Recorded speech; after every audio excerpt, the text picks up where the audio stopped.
Module 6. Traditions and Language. Exercise 1, page 63. Colourful, artistic,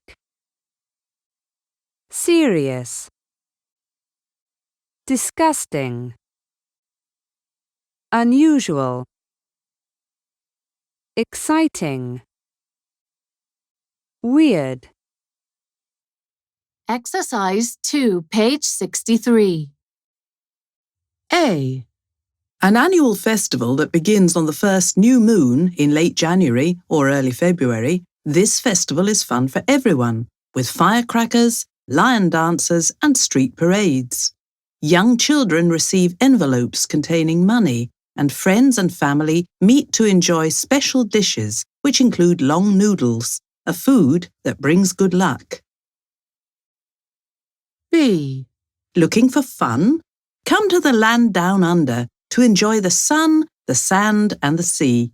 Watch as artists work to make beautiful sculptures out of tons and tons of sand.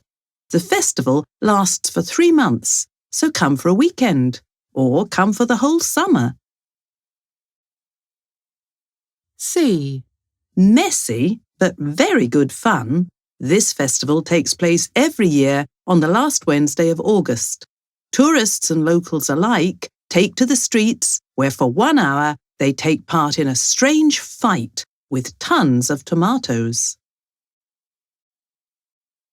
D. If you're looking for a celebration that is simply out of this world, this is one that you cannot miss. The festival lasts for 4 fun-filled days every year in July. Why not get dressed up and participate in the alien costume competition? Even if you don't win, it's sure to be a blast. E. A celebration that is enjoyed throughout Kazakhstan. It lasts for 3 days and celebrates the coming of spring.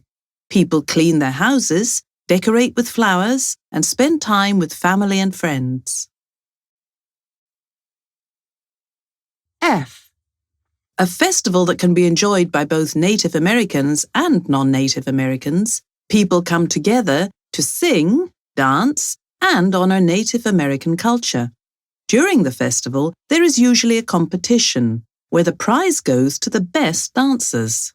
These festivals can last for a day or sometimes even a week.